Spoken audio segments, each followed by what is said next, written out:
I'm so excited to bring on our next guest. She is the type of person that when she walks in the room, everybody lights up like a Christmas tree. So, Julie Quesada, come on in and say hi to everybody, will you?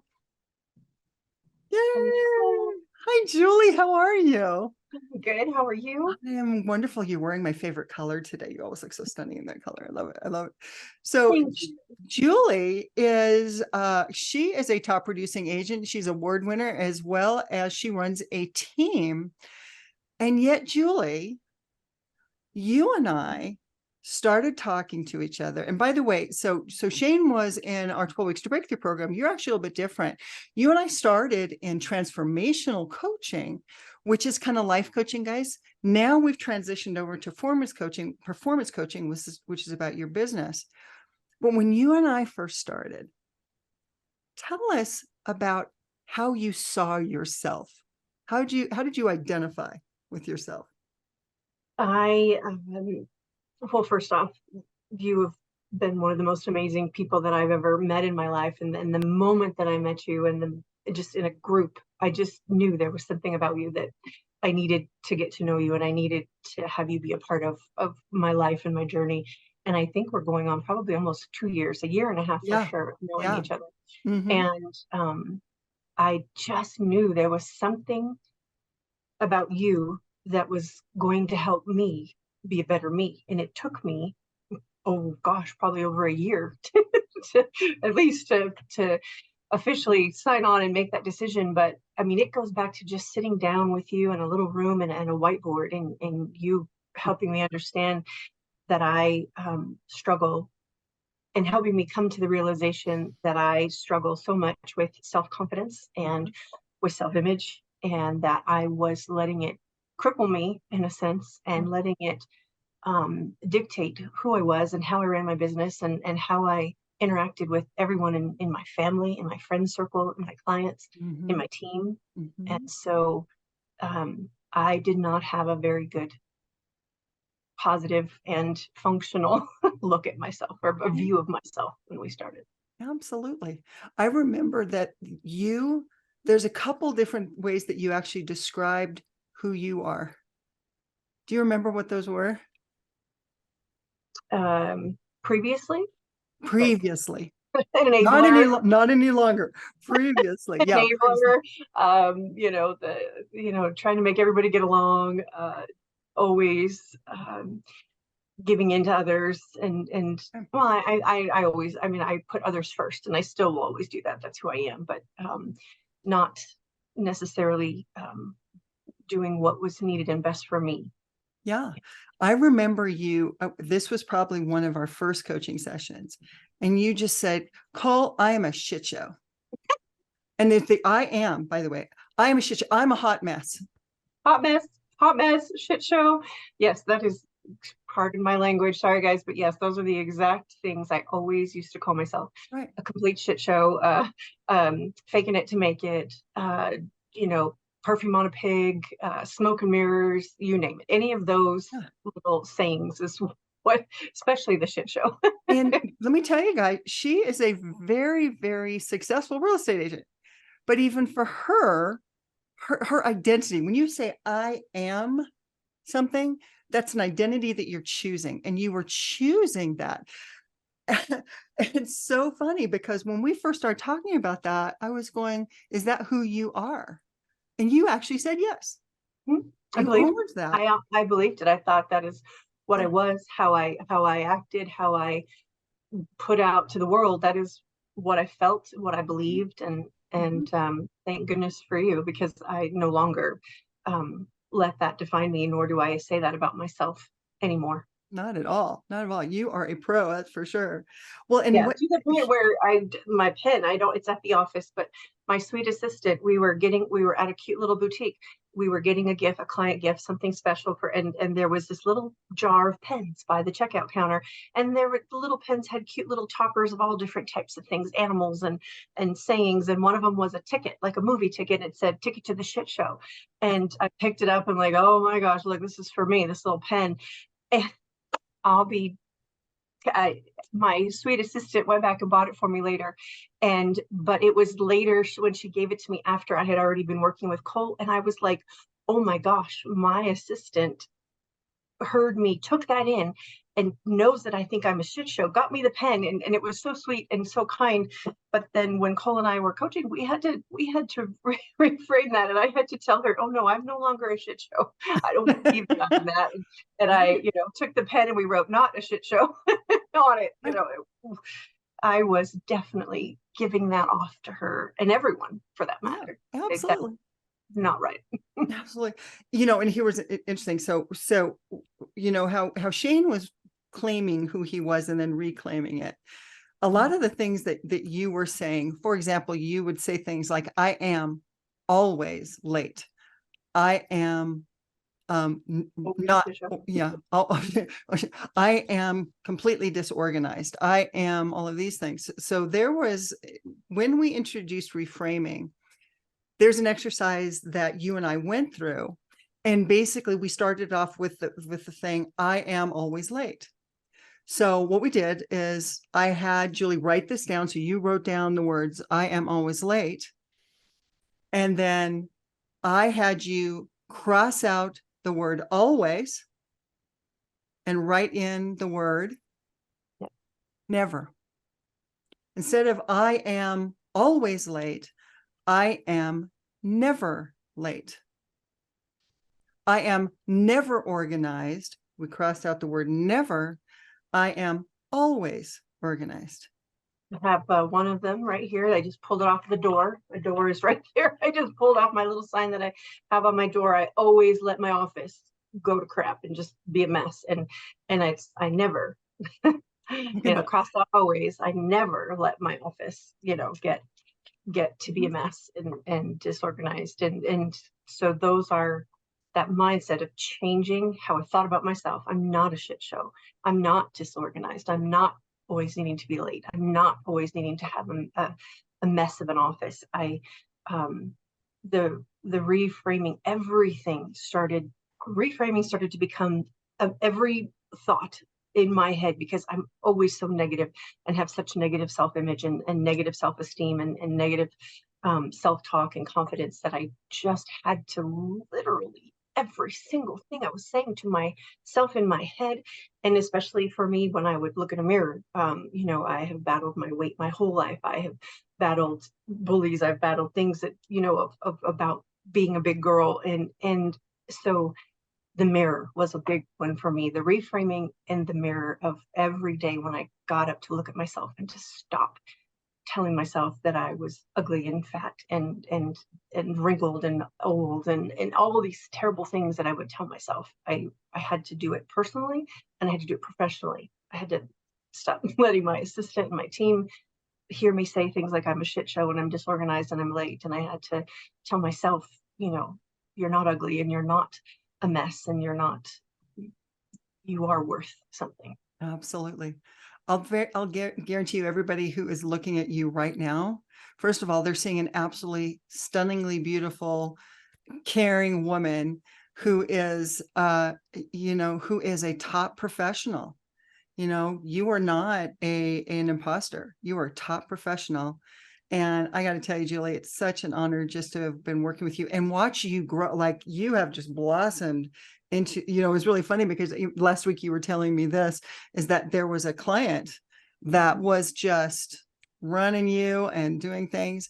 And the old you would have what? Tell us a little bit about that if you can. Just kept taking it and just have continued to try to appease her and let her just continue to make wrong judgments, assessments, and do things that just were not making sense in the market that we're in with her budget, with her criteria. And I just had to be a strong professional real estate agent and tell her, no, you are not being realistic. Your expectations are not realistic. Your budget, your everything, your attitude, it is all not, it is not good. And this is not going to work. And to be honest, I ended up, we are no longer working together. It was not a situation that I felt was best for me. And it definitely, she didn't feel I was best for her. And when she tried to tell me that I wasn't listening, or I wasn't caring, or I wasn't taking her thoughts and needs into consideration, I said, oh gosh, you don't know me at all. Because that's exactly who I am. And that's exactly what I do. And you are not receiving it. And you're not listening to me. And it was funny. I have 3 adult daughters, and one of them, when I told her what I did, she's like, wow, Mom, that isn't something you would normally do. And I was like, oh, okay, I'll do cool. Because yeah, it's working, it's working. I love it. Being an inspiration to your kids too. Just so extraordinary. I love it. Has anybody gone through anything similar that Julie's been talking about? Say me too. Type in me too in the chat if this feels like you a little bit. Yep. Here's our me too's coming up. Me too, me too, me too. Yeah. A lot of you guys feeling the same way. Julie, all right. What do you suggest for these folks who are maybe battling those same demons or are really conquering it and want to anchor it more? What would you tell them? I'll tell them, one, it's not easy. You are changing something that is so ingrained and so set in stone in your mind and your body and your heart and your soul. And if it truly wasn't for the fact that I finally said, I need to let Cole help me, because I finally got to the point at the end of May, beginning of June this year, where I just knew I could not do this on my own anymore. I couldn't. And to be completely vulnerable, I appreciate how vulnerable people have been here today. My husband lost his job in May, and he has an incredibly well-paying job, and I do very well. But we have 3 kids in college. We have 4 households we maintain. It is a scary and nerve-wracking thing, when that happens. And I was not necessarily in a financial situation where bringing on a coach was terrifying financially, but I knew something deep inside of me that I couldn't get past where I was. I could not get out of this just frozen in stone way I was thinking and feeling unless I asked you for help. And I couldn't have done it without you, because where I am today and the lightness that I feel and the bounciness that's in my body and language and heart and soul is because of what you have helped me achieve. And I feel like, yes, we might have been originally transformational coaching, and it was more about, me and myself, but that completely impacted my marriage, my children, my business. And I feel like we're going to still continue in our coaching sessions to be kind of a blend, a hybrid of those, because so much of who I am is my business, and so much of, my family life is a part of his business and things. And so it all intertwines, and I truly wouldn't be able to do this today without you. Julie, I have a question. I have a question. So I think everybody on here, appreciates your vulnerability, but can see exactly what you're talking about. When you show us notes, right? Like that reframing that you got, like I think we can feel that you are living the coaching from Cole. But you mentioned something about the pen and your assistant. I want to know what you've seen, if any, like changes within the team dynamic. Right?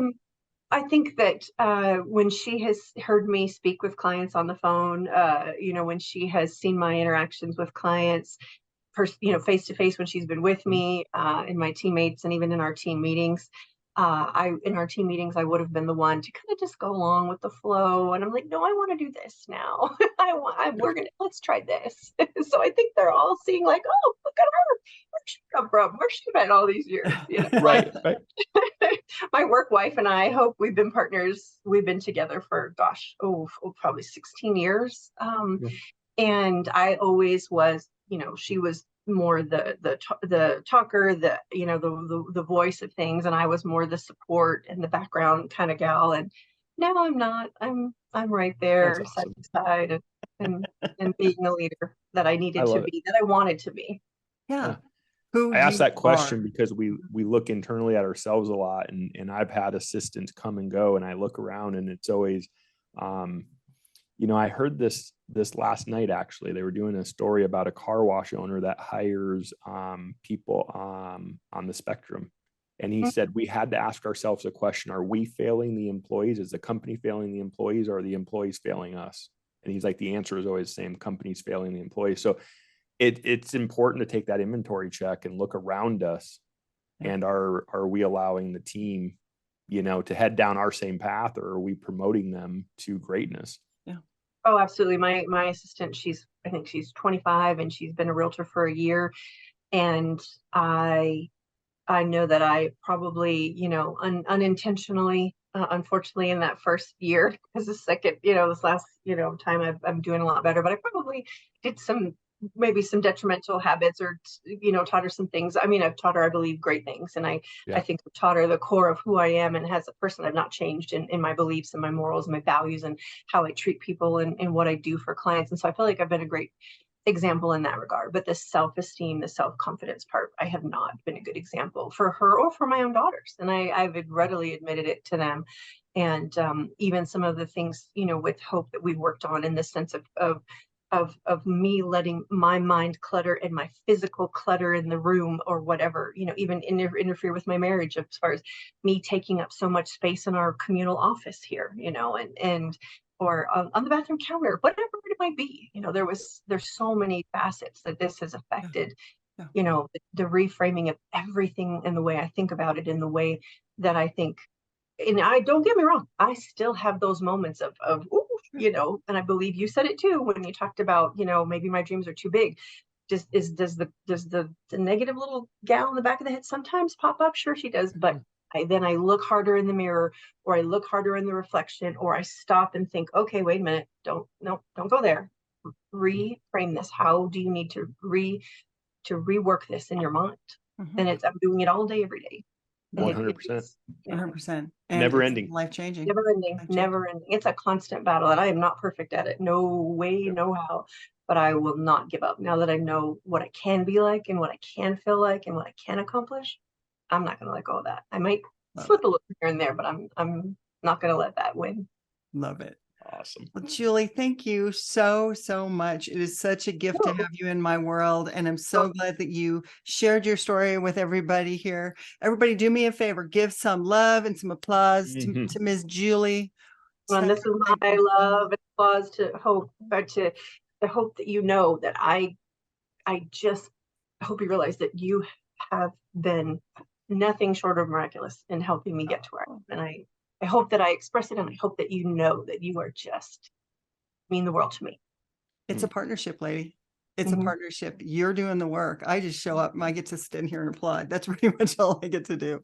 So again, thank you so much, my friend. I'm so glad you're here. And I'm so glad all of you participants are there as well. Thank you for letting me share my story, and thank you for being on today, and take heed and listen to this amazing woman, because she knows what she's talking about. Thank you.